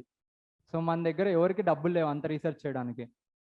వేరియస్ అడ్వాన్స్డ్ కంట్రీస్లో అయితే వాటి రెగ్యులేటరీ బాడీస్ ఉన్నాయి, ఎఫ్డిఏ కానీ. They were ensure that it is not misused. కానీ ఎవరో బంకర్లో బ్యాక్ సైడ్ ఏదో వాడి ల్యాబ్లో చేస్తే ఎవరు ఏం చేయలేరు కదా.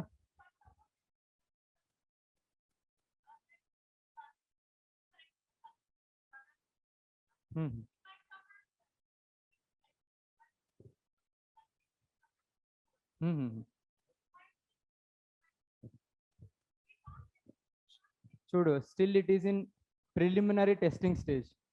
రేపొద్దున అది ఇంట్రడ్యూస్ చేసిన తర్వాత మనం దీని గురించి, మిస్యూజ్ గురించి ఆలోచించవచ్చు. Still it is in the preliminary stage. So మనకు డిబేట్ చేసినంత మాత్రం ఏం అవసరం లేదు. సో డిబేట్ చేయాల్సిన అవసరం లేదు. సో అవి వచ్చిన తర్వాత we can debate them. So at the best నీకు ఎగ్జామ్ పాయింట్ ఆఫ్ వ్యూలో they may ask you what are food vaccines.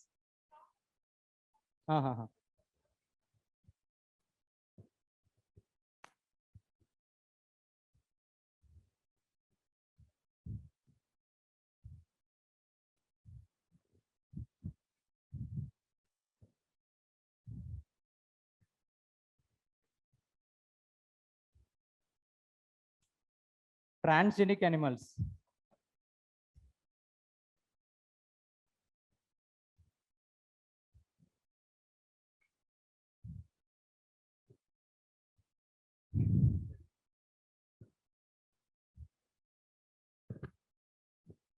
So కౌలో మిల్క్ ప్రొడ్యూస్ చేసే జీన్ ఉంటుంది, దాన్ని సైన్ జీన్ అంటారు. సో దీన్ని ఎన్హాన్స్డ్ జీన్, మనం క్రిస్పర్ కాస్ని వాడి ఏదో ఒక జీన్ ఎడిటింగ్ టూల్ వాడి ఒక ఎన్హాన్సర్ జీన్ని యాడ్ చేస్తాం. సో ఇది ఏం చేస్తుందంటే రెగ్యులేట్ చేస్తుంది, ఎక్కువ మిల్క్ ప్రొడ్యూస్ చేయమని చెప్తుంది. సో ఇప్పుడు హైబ్రిడ్ కౌస్ వచ్చాయి కదా, జెర్సీ కౌస్ కానీ. సో ఇవన్నీ ట్రాన్స్జెనిక్ యానిమల్స్ కిందకి వస్తాయి.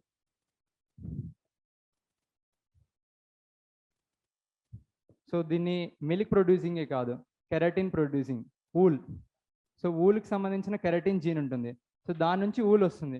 Maybe we can also add enhanced gene there, అప్పుడు ఎక్కువ ఊల్ ప్రొడ్యూస్ అవుతుంది.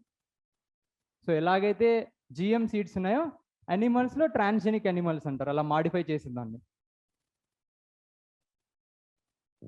ఓకే.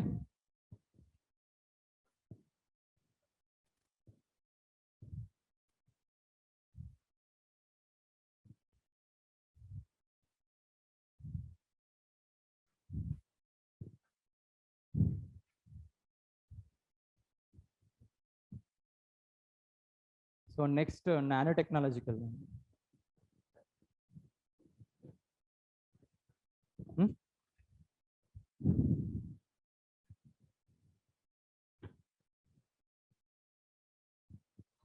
వీడియో ఎక్కడ వస్తుంది?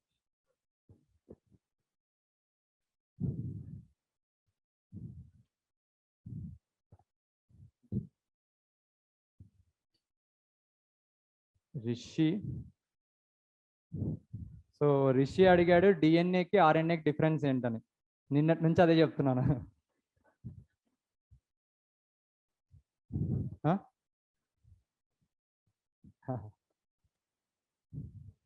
సో డిఎన్ఏ అంటే డిఆక్సీ రైబోన్యూక్లిక్ యాసిడ్, ఆర్ఎన్ఏ అంటే రైబోన్యూక్లిక్ యాసిడ్. సో డిఎన్ఏ నుంచి ఆర్ఎన్ఏ సింథసైజ్ అవుతుంది బాడీలో. సో డిఎన్ఏలో నైట్రోజినస్ బేసెస్ ఏటీజీసీ ఉంటాయి, ఆర్ఎన్ఏలో ఏయుజీసీస్ ఉంటాయి. సో టీ నుంచి యూకి మారుతుంది. సో ఆర్ఎన్ఏ వెళ్ళి రైబోజోమ్ దగ్గర ప్రోటీన్ సింథసిస్ చేస్తుంది. సో నానో మెటీరియల్ ఏంటంటే మెటీరియల్లో one of the dimensions is of nano scale. So nano scale అంటే 100 nanometres. 1 nanometre is equal to 10⁻⁹ meters. So different types of nano materials ఉండొచ్చు. ఒకటి quantum dot అంటారు.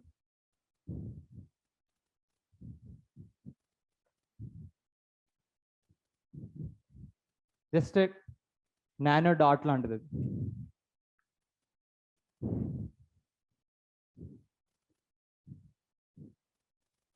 Nano wire,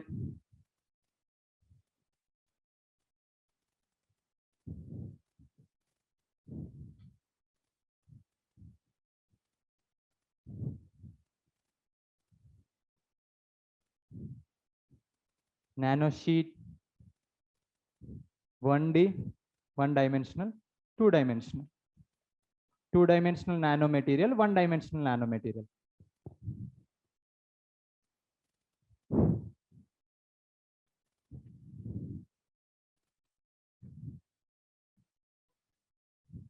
so 100 nanometres around ఉన్నదాన్ని nano scale అంటారు. So ఎప్పుడైతే ఒక dimension, for example ఇక్కడ 1 dimension is of nano scale, ఇక్కడ ఇది 2D నానో షీట్ అంటారు. సో ఇక్కడ ఒక స్కేల్ నానో స్కేల్లో ఉంటుంది, ఒక డైమెన్షన్. సో ఇక్కడ అన్ని డైమెన్షన్స్ 3 డైమెన్షన్స్లో ఎక్స్, వై, జెడ్ అన్ని నానో స్కేల్లోనే ఉన్నాయి. సో దాన్ని క్వాంటమ్ డాట్ అంటారు. ఏదో ఒక డైమెన్షన్.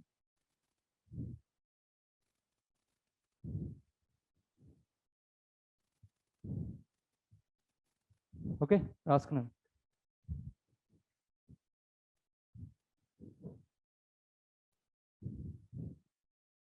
సో అన్నిటికాడికి most important nano material is graphene. So graphene ఎలా కనుక్కున్నారో కాస్త హిస్టరీ తెలిస్తే బాగా అర్థమవుతుంది. సో మన పెన్సిల్స్లో గ్రాఫైట్ ఉంటుంది.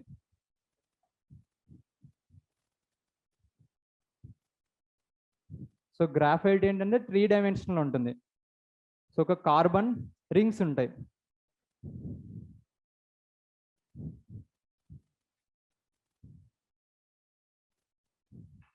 సో ఇది ఒక కార్బన్ లేయర్ అనుకోండి.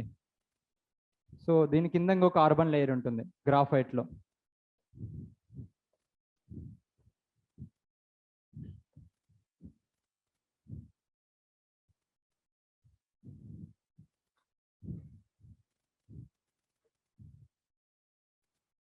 సో ఇలా కంటిన్యూస్గా డిఫరెంట్ లేయర్స్ ఉంటాయి, లేయర్ వైజ్ లేయర్. సో ప్రతి లేయర్కి ఒక లేయర్కి మధ్యలో van der Waals forces of attraction ఉంటుంది. సో దానివల్ల లేయర్స్ ఇంటాక్ట్గా ఉంటాయి. So van der Waals force అంటే some kind of attraction so that layers remain intact. So ఇప్పుడు ఇది graphite is a 3 dimensional. So ఇందులో ఒక లేయరే తీసుకోండి. సో ఒక్క లేయరే తీసుకుంటే దాన్ని గ్రాఫీన్ అంటారు. సో దీనిపైన ఉన్న ఒక లేయర్ బై లేయర్ ఉంటాయి. సో ఒక్క లేయరే తీసుకుంటే దాన్ని గ్రాఫీన్ అంటారు.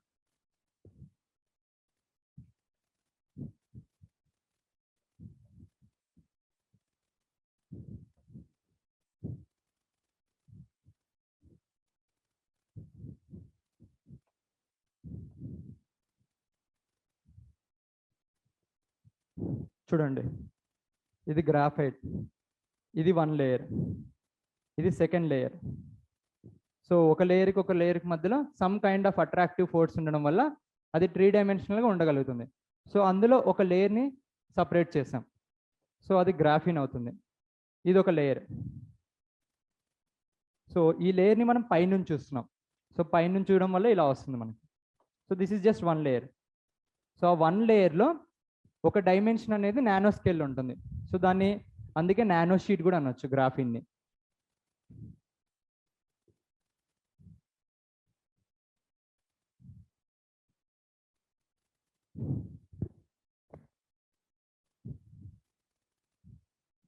ఒక మ్యాక్రో స్కేల్ నుంచి నానో స్కేల్స్ వెళ్ళడం వల్ల ఫీచర్స్ చాలా మారుతాయి. ఆప్టికల్ ప్రాపర్టీ కానీ, ఎలక్ట్రికల్ ప్రాపర్టీ కానీ, ఫిజికల్ స్ట్రెంత్ కానీ. సో వీటి మారడం వల్ల మనం వాటిని ఎక్స్ప్లాయిట్ చేసి డిఫరెంట్ అప్లికేషన్స్ ప్రొడ్యూస్ చేయొచ్చు.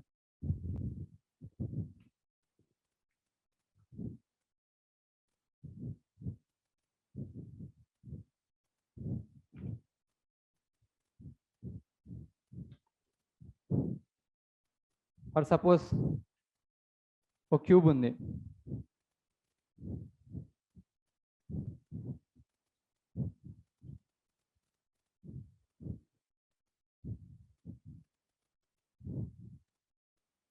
ఈ క్యూబ్ని 2 పార్ట్స్ చేసాం.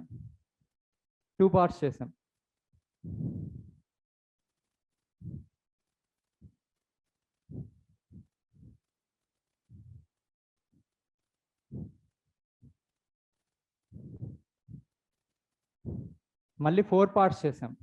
సో అలా డిఫరెంట్ చిన్న చిన్న పార్ట్స్గా చేయడం వల్ల ఏమవుతుందంటే సర్ఫేస్ ఏరియా పెరుగుతుంది.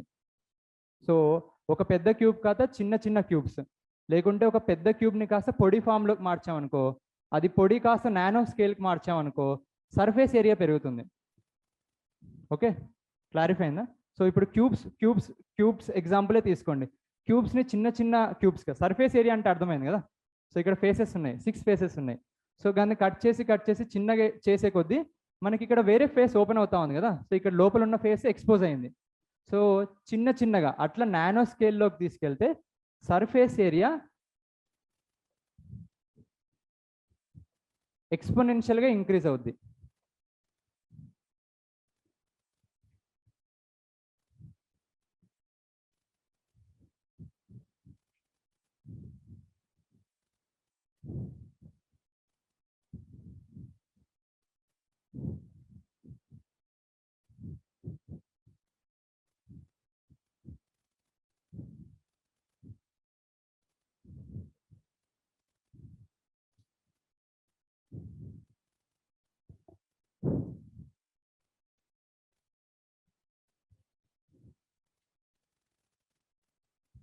రియాక్టివిటీకి సర్ఫేస్ ఏరియాకి డైరెక్ట్ ప్రపోర్షనల్ రిలేషన్షిప్ ఉంది. ఎక్కువ సర్ఫేస్ ఏరియా ఉంటే ఎక్కువ రియాక్టివిటీ ఉంటుంది. సో ఇలా నానో స్కేల్లో సర్ఫేస్ ఏరియా పెరిగింది కాబట్టి దీన్ని మనం ఎక్స్ప్లాయిట్ చేసి, ఈ హై రియాక్టివిటీని ఎక్స్ప్లాయిట్ చేసి డిఫరెంట్ అప్లికేషన్స్లో వాడుకోవచ్చు. So surface area exponentially increase అయినప్పుడు రియాక్టివిటీ కూడా పెరుగుతుంది.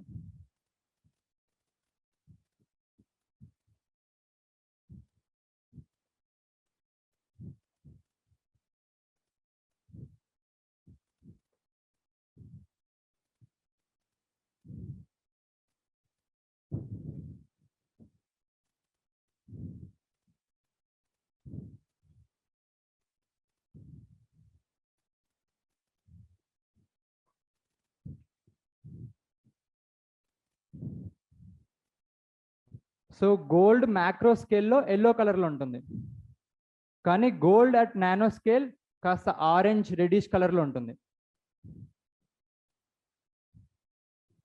జింక్ ఆక్సైడ్ ఎందుకు వాడతారో తెలుసా? Zinc oxide, so zinc oxide sun క్రీమ్స్లో వాడుతూ ఉంటారు. సో ఇది యూవీ రేడియేషన్ని అబ్జర్వ్ చేసుకొని మనల్ని యూవీ రేడియేషన్స్ నుంచి ప్రొటెక్ట్ చేస్తుంది. సో చాలామంది ఫారిన్ కంట్రీస్లో బీచెస్లో సన్ క్రీమ్ వాడుతూ ఉంటారు. సో అది వైటిష్గా ఉంటుంది ఆ జింక్ ఆక్సైడ్. కానీ ఆ జింక్ ఆక్సైడ్కి నానో స్కేల్లోకి తీసుకెళ్ళాం అనుకోండి, it will become very transparent. So ఉందా లేదా అన్నట్లు ఉంటుంది.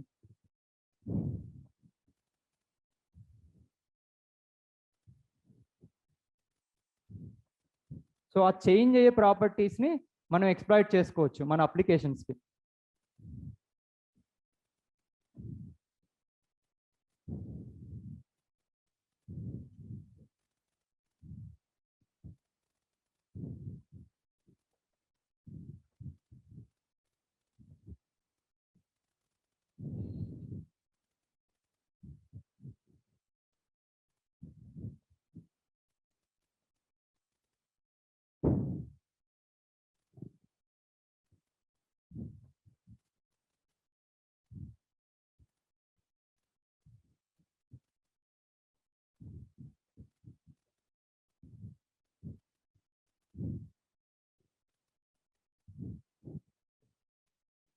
సో ఇందాక మీకు గ్రాఫిన్ చెప్పాను. So graphene is like A nano sheet, ఒక డైమెన్షన్ నానో లెవెల్లో ఉంటుంది. సో మనం గ్రాఫిన్ షీట్ని తీసుకొని ఫోల్డ్ చేసామనుకోండి, ఒక షీట్ని తీసుకొని ఒక పైప్లా ఫోల్డ్ చేసామనుకోండి, సో అక్కడ కార్బన్ నానో ట్యూబ్స్ జనరేట్ అవుతాయి. Carbon nano tubes. సో ఇది రబ్ చేసేనా?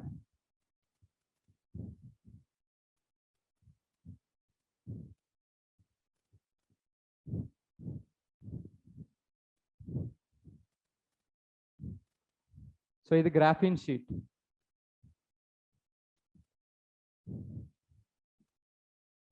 సో ఈ గ్రాఫిన్ షీట్ని ఫోల్డ్ చేస్తాం. ఫోల్డ్ చేసినప్పుడు ఒక ట్యూబ్ లాగా వస్తుంది. సో దీన్ని కార్బన్ నానో ట్యూబ్ అంటారు.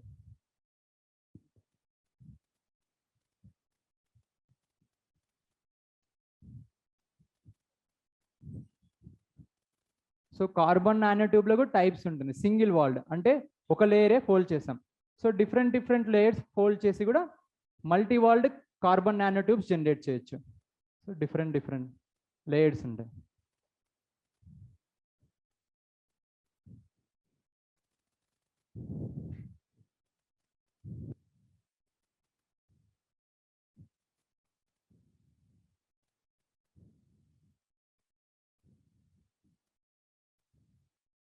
సో కార్బన్ నానో ట్యూబ్స్ని సిఎన్టీ కూడా అని వాడచ్చు. This is multi world.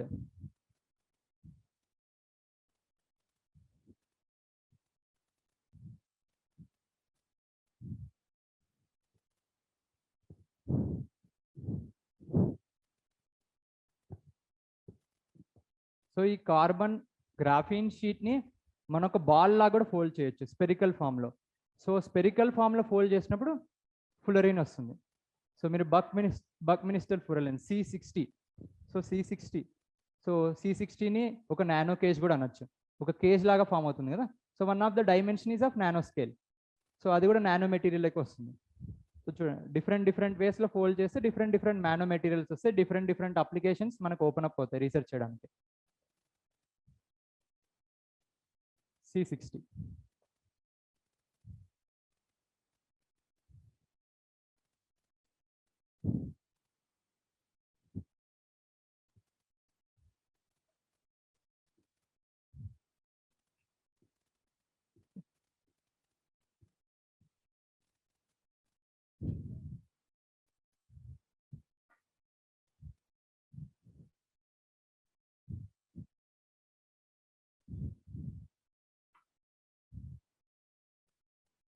So can anyone explain me difference between graphite and graphene?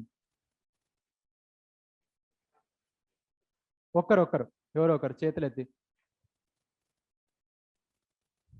Graphene graphite కి డిఫరెన్స్ నిన్నే అడుగుతుంది. నిన్నే నువ్వు చెప్పలే.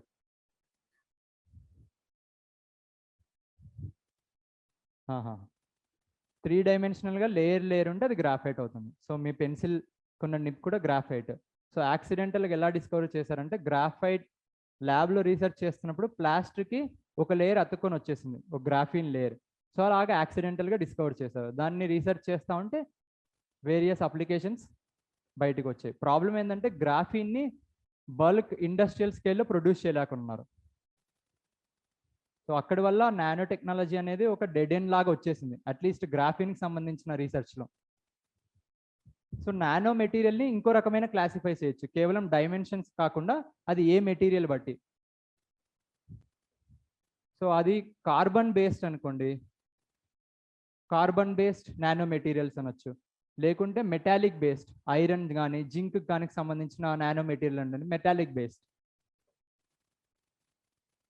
So direct question could come, classify nano materials. So మీరు 2 వేస్గా క్లాసిఫై చేయొచ్చు డైమెన్షన్స్ ప్రకారం, quantum dot, nano wire, nano sheet, or carbon based or metallic based.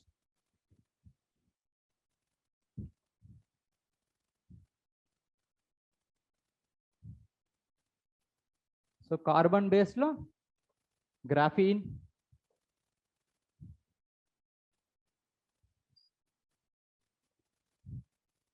Carbon nano tubes C60, ఫులరిన్స్,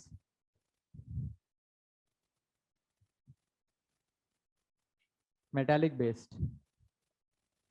so ఇందాక ఒకటి మెటాలిక్ బేస్డ్ ఎగ్జాంపుల్ డిస్కస్ చేసాం sun screen కంటెక్స్ట్లో. Zinc oxide లేకుంటే gold nano material, iron nano material, ఇలా చాలా వస్తాయి.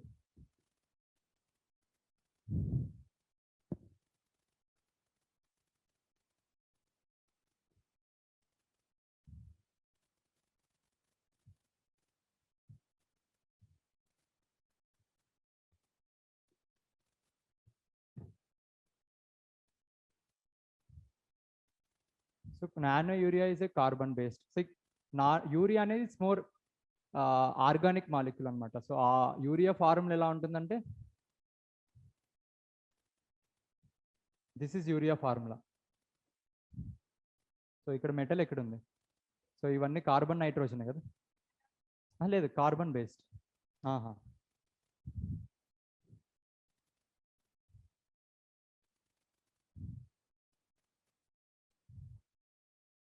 Okay.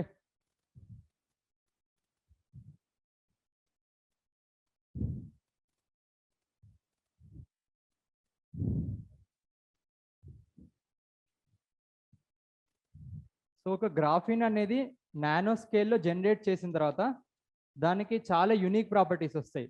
So graphene యొక్క properties ఎలా ఉంటాయంటే ఫిజికల్ కానీ, ఎలక్ట్రికల్ ప్రాపర్టీస్ కానీ, ఆప్టికల్ ప్రాపర్టీస్ కానీ చాలా థిన్గా ఉంటుంది. ఎందుకంటే ఒక డైమెన్షన్ నానో స్కేల్ కాబట్టి స్ట్రెంత్ కూడా పెరుగుతుంది.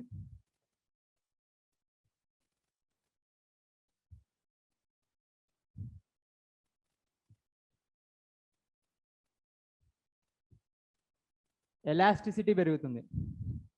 ఇంకోటి ట్రాన్స్పరెంట్గా అవుతుంది మెటీరియల్. సో గ్రాఫైట్ అనేది కాస్త బ్రౌనిష్ గ్రేగా ఉంటుంది. సో గ్రాఫిన్ అనేది ట్రాన్స్పరెంట్గా ఉంటుంది. సో ఈ ట్రాన్స్పరెంట్ మెటీరియల్ వాడి మేబీ ఫ్యూచర్లో ట్రాన్స్పరెంట్ స్మార్ట్ ఫోన్స్ జనరేట్ చేయొచ్చు. సో దాని టచ్ స్క్రీన్గా గ్రాఫిన్గా వాడచ్చు. గ్రాఫిన్ కండక్టివిటీ కూడా పెరుగుతుంది. సో ఈ కండక్టివిటీ అనేది ఎలక్ట్రికల్ ప్రాపర్టీలోకి వస్తుంది.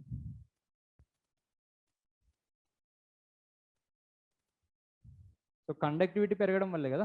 So we can use it as smart phone మీద టచ్ స్క్రీన్గా వాడుకోవచ్చు. So conductivity coupled with transparency, transparent material అవ్వడంలో we can in future it is proposed. ఇంకా మార్కెట్లోకి రాలేదు, but graphene is the material which can deliver that.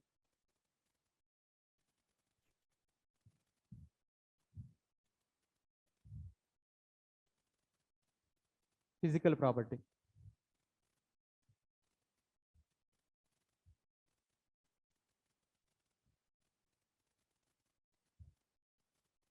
ఇది optical property అనొచ్చు.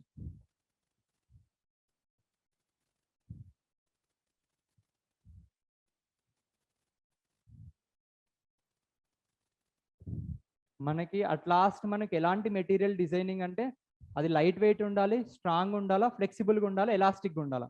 So nano material ఆ ఆప్షన్స్ అన్ని మనకు ఓపెన్ చేస్తూ ఉంది. సో దీనివల్ల డిఫరెంట్ ఏరియాస్లో అప్లికేషన్స్ ఓపెన్ అవుతాయి. సో మీకు ఒకసారి కాన్సెప్చువల్ క్లారిటీ వస్తే మనం ఏ ఏరియాస్లో ఎలాంటి అప్లికేషన్స్ ఉంటే డిస్కస్ చేయొచ్చు. ఇంకోటి గ్రాఫిన్ అనేది highly impermeable. Highly impermeable.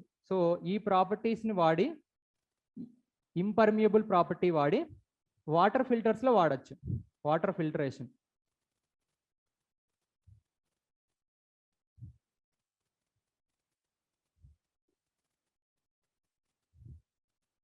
So conductivity property వల్ల దీన్ని ఎనర్జీ స్టోరింగ్ డివైజెస్లో కూడా వాడచ్చు.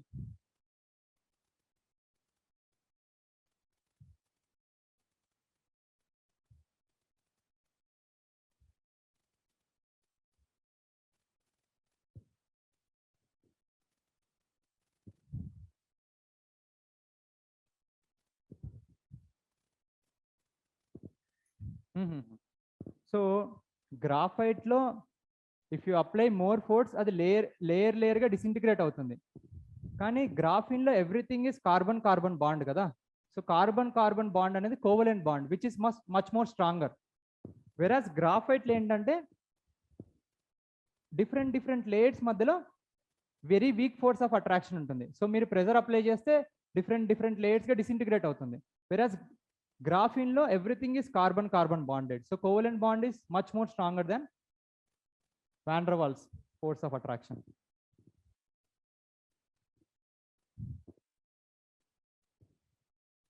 సో మీరు డైమండ్ చూసారంటే డైమండ్లో everything is carbon carbon bonded, అందుకే డైమండ్ ఈజ్ వెరీ స్ట్రాంగ్. డైమండ్లో ఎటువంటి వాండర్వాల్ ఫోర్సెస్ ఉండవు కార్బన్ కార్బన్ మధ్యలో. Everything is a network. So ఒక నెట్వర్క్ స్ట్రక్చర్ లాగా ఉంటుంది చాలా strong బాండ్స్తో.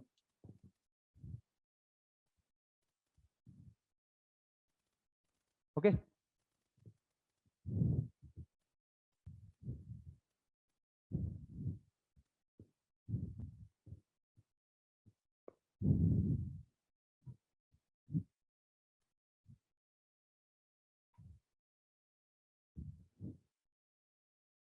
So carbon nano tubes అంటే ఎవరైనా చెప్పాలి నాకు.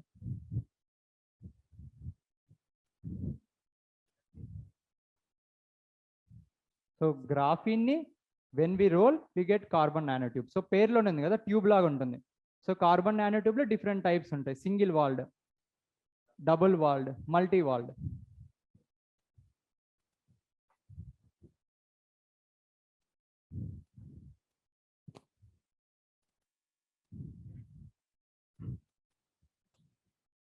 సో రోల్ చేసినప్పుడు కార్బన్ నానో ట్యూబ్స్ జనరేట్ అవుతాయి. సో కార్బన్ నానో ట్యూబ్స్కి కూడా డిఫరెంట్ డిఫరెంట్ అప్లికేషన్స్ ఉంటాయి. సో దీన్ని ఆర్మర్డ్ వెహికల్స్లో కానీ లేకుంటే ఏరోప్లేన్స్లో కానీ కాంపోజిట్ మెటీరియల్గా వాడుకోవచ్చు వేరే అలాయిస్తో కలిపేసి. So carbon nano tubes can be use to generate composite materials which are much more stronger but lighter.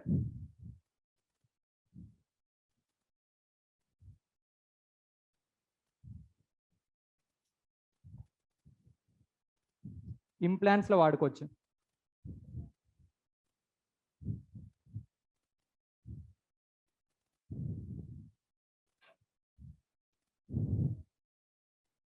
Sporting equipments. So shuttle bat అనేది కార్బన్ నానో ట్యూబ్స్తో చేస్తే చాలా లైట్గా ఉంటుంది కానీ స్ట్రాంగ్ ఎలాస్టిసిటీ కూడా ఉంటుంది. సో రీకాయిల్లో కూడా స్మాష్ చేసేటప్పుడు ఎక్కువ ఎనర్జీ జనరేట్ చేయొచ్చు.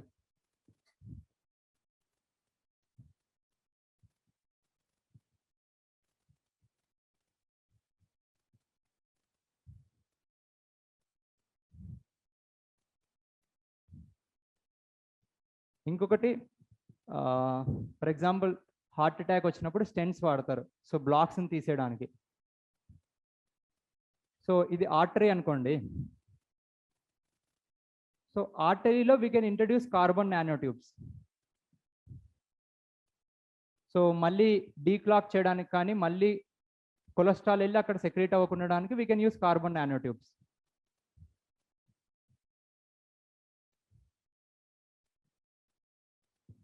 One big advantage with carbon based nano materials ఏంటంటే ఇట్స్ బయోకంపాటబుల్. బయోకంపాటబుల్ అంటే బాడీలోకి ఇన్సర్ట్ చేసిన భారీ ఇమ్యూన్ రెస్పాన్స్ రాదు, ఇట్ కెన్ టేక్ బాడీలో అడ్జస్ట్ అయిపోతుంది. సో కార్బన్ నానో ట్యూబ్స్ కానీ గ్రాఫిన్స్ ఆ అడ్వాంటేజ్ ఉంది, they are biocompatible.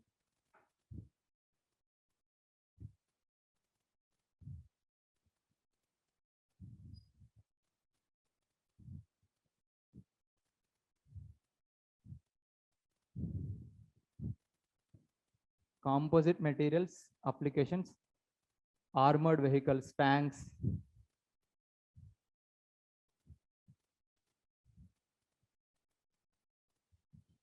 aircrafts, race కార్లలో కూడా వాడుకోవచ్చు, F1 కార్స్.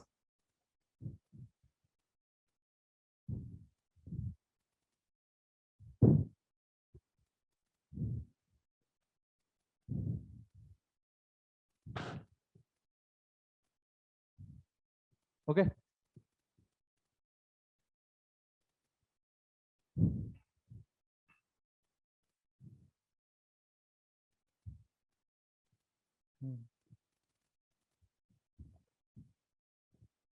సో ఈరోజు ప్యాకప్ చెప్పేద్దాం.